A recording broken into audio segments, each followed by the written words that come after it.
Ayan, so magandang araw mga kababayan, and this is Divine PH, and yun nga po, katatapos lang ng komentary natin dito sa pamangkin ni PBBM. And syempre, tayo ngang mga hindi ka mag-anak, ay grabe yung epekto sa atin. Ganun din po yung nangyari dito kay Kong Sandro na hindi na rin nakapagpigil kasi sobra na talaga eh. Kilala nyo naman ang pamilyang Marcos. As long as kaya nilang magtimpe. Lalo na si PBBM. Kailan nyo ba na, si PBBM, nalala nyo nagkaroon ng event. Hapon po ata yung event. And natanong siya regarding sa statement ni BP Sara na nilabas na naman. Si BBM ginitian lang kahit si F. Elisa. Kasi alam nyo naman itong pamilyang to, hindi to pala patol. Hindi to kailangan bumaba sa level ng mga bashers nila.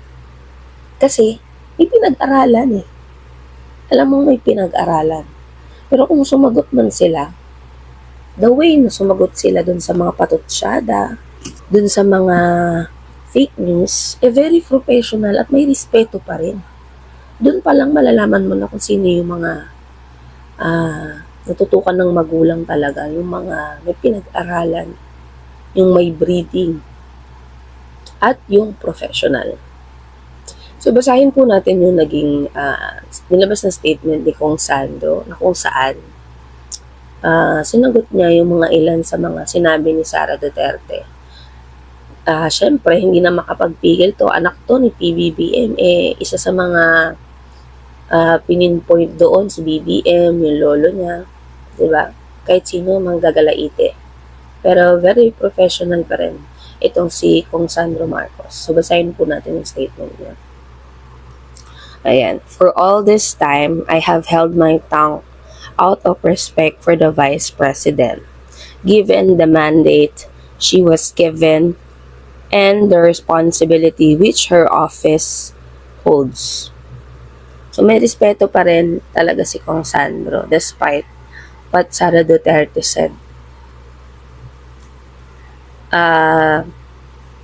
May respeto siya dun sa posisyon as a Vice President and the responsibility kahit na alam natin hindi nagtatrabaho si Sara. Kahit na, syempre, claim nila spare tire, di ba? O spare tire. Literal na spare tire na walang ginagawa. Tuloy po natin. However, as a son, I cannot stay silent while she threatens to exhume a former president and behead an incumbent one. Totoo naman mga kababayan, yung sinabi niya na nai-imagine niya yung ulo ni BBM. And then, syempre, bilang anak, masakit sa part yun na pagbabanta na yun mga kababayan. Pagbabanta na yun. Sasabihin pa ni Sara dun sa dati niyang, sa pangalawa niyang statement na magkaiba daw yung sinasabi lang sa actual na ginagawa. Regardless, mga kababayan, walang normal na tao ang magsasalita ng ganyan. Hindi normal yung pag-iisip ng taong makakaisip or makaka-imagine ng ganyan. Psychopath na to si Sara. Tuloy po natin. Her bizarre temper tantrum has been condemned by a nation horrified from such displays of insensitivity towards the dead and cruelty to the living. Ibig sabihin ni Kong Sandro, dahil sabi nga ni Sara, huhukayin niya daw yung lolo ni Kong Sandro at itapapatapon sa West Philippine Sea. Napakawalang respeto. Very alarming yung gantong may nakaupong opisyales sa pamahalaan tapos ganito magsalita. Ano na lang sasabihin ng mga makakapanood sa'yo? And ako, based sa nakikita ko, the way na sabihin ni Sara to, mukha siya talagang kailangan na magparehab.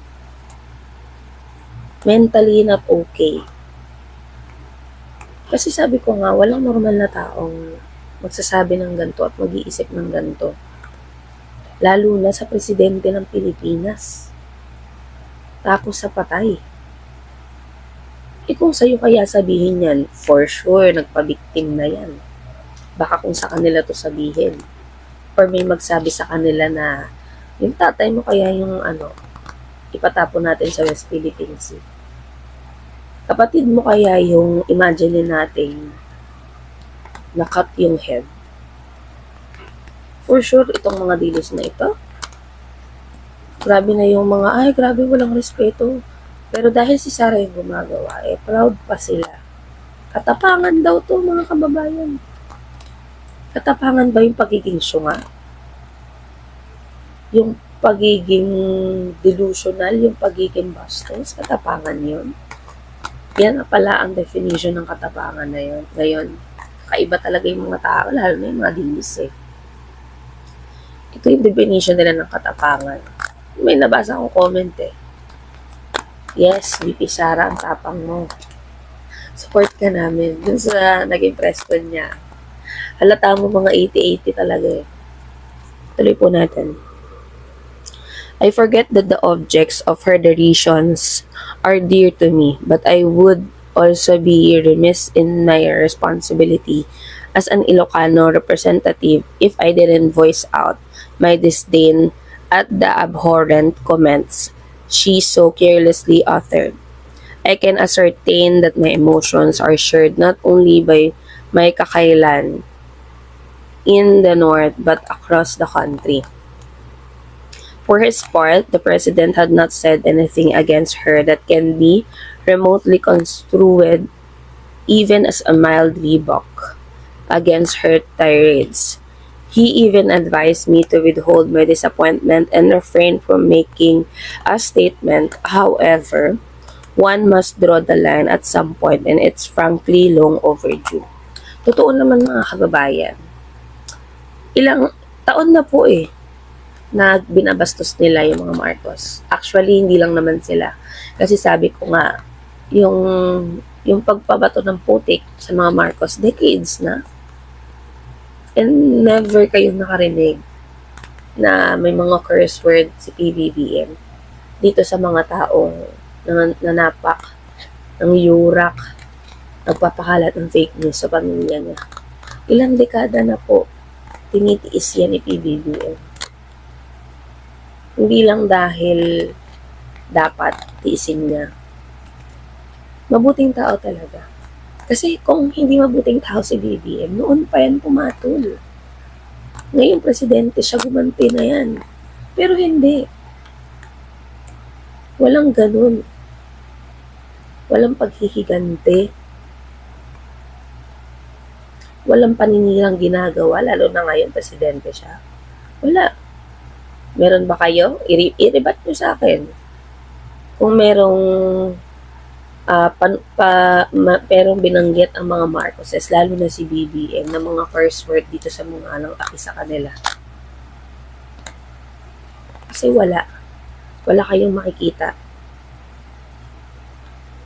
Dahil, sabi ko nga sa inyo, si BBM, pinalaki ng maayos ng mga magulang. At si BBM at si F. Elisa, ganun din ang ginawa niya sa mga anak nila, na mga may pinag-aralan. Pinalaki nila ng may respeto. Kaya nga itong statement ni Kong Santo, very respectful pa rin kahit na dinisrespect ni Sarah ang mga magulang nito. Lalo na ni Lolo. Kahit ako kung sabihan ako na huwag mo nang patulan yan, papatulan ko pa din. Ibang usapan pag pamilya mo ng inagabyado. Pero si Kong Sandro, the way na sumagot siya, very respectful pa rin. Very professional pa rin. And yung mga katulad ng ginagawa ni Sarah, dapat hindi talaga tinotolerate yan. Dapat talaga may tumindig na sagutin itong mga patotsyada, yung mga cursing words ni Sarah. And tandaan nyo, kaya naging ganyan yan dahil sa confidential funds, yung budget hearing, at saka yung Quadcom hearing. Diyan yan nag-start. Siyempre, lumalabas na yung mga anomalya nila. So, gagawa talaga ng ingay yan para ma-divert yung issue at tumigil. Kala naman niya, itong mga kongresista natin, matatakot sa ginagawa niya. Hindi. Tama lang na lumabas yung baho. Tama lang na malaman ng mga Pilipino kung ano yung mga pinagkagagawa nila noon. So tuloy ko po Going ballistic was perhaps the self-therapy she prescribed for herself, but she crossed the line, leaving the civic and civil space in which disagreements can be rationally argued. Naalala niyo nung sinabi ni Sarah na presidente ka na, hindi na importante yung nararamdaman mo, blah blah blah. Balik natin kay Sarah. Vice President ka na. Importante pa ba yung nararamdaman mo? Di ba mas importante yung nararamdaman ng mga Pilipino? And don't you ever claim na yung 32 million, 32 million pa rin na sumusuporta sa'yo. No. Konti lang yan. Kasi kaming parte ng bumoto sa'yo. Kino-call out ka. Pagbayaran mo yung mga dapat mong pagbayaran ng pamilya mo. At hindi kami sumusuporta sa mga klase ng tao na gumagawa ng ingay para tumigil yung investigasyon, yung hearing. Hindi May utang maloob ka sa mga Pilipino. And marami kaming kumukul out sa'yo na harapin mo yung mga akusasyon sa'yo. Dahil pag di mo hinarap, isa lang ibig sabihin nun. Guilty ka. Guilty ka. Totoo yung mga akusasyon sa'yo. Ganun lang naman yun Pag di mo hinarap yung mga dapat mong harapin. Di ba matapang ka? Harapin mo. Dahil pag di mo hinarap, makikita lang namin as guilty as you are. Makikita lang namin na guilty ka. Totoo lahat ng mga na lumalabas sa balita. Yun lang yun. Ang dami mong time maglabas ng saloobin mo, pero umattend ng mga Quadcom hearing, budget hearing, di mo magawa. Masyado kang self-centered. Hindi ka naman gold. Tuloy po natin. Let this be an opportune time to remind ourselves that we mustn't take our mental health for granted, and that above all else, I sincerely hope she is okay. As such, I still wish the Vice President well. Ultimately, her success, like the President's, will be the success of our nations as a whole. May she find the peace of mind and mental clarity that seems to be eluding her. Totoo naman, yung mental health ni Sarah wasak na. Kaya kailangan niya na talaga magpa-check. And narinig nyo yung ending ng statement ni Kong Sandro. Wini-wish ko pa rin si Sarah na magkaroon ng peace of mind and mental clarity. Dahil wala na talaga sa katinuan. So yun mga kababayan, dito makikita mo kung sino yung nakakapag-isip ng matino. May pinag-aralan at totoong leader. The way pa lang na magsalita. Paano pa yung makita mo yung action. So dito makikita mo kung sino yung may pinag-aralan, napalaki ng maayos, nag-iisip ng matino, nasa tamang pag-iisip, versus dun sa wala na sa katinuan at halata mong hindi pinalaki ng maayos. No offense, pero totoo naman, makikita mo rito kung sino yung pinalaki ng maayos, yung nagabayan ng maayos. Kasi hindi naman magiging ganito yung tao. Kung good environment yung mga nakakasama niya, maganda yung environment niya sa bahay nila. Diba? Alam yan ng mga magulang dyan. So yun mga kababayan, yun lamang po and maraming salamat po sa inyo.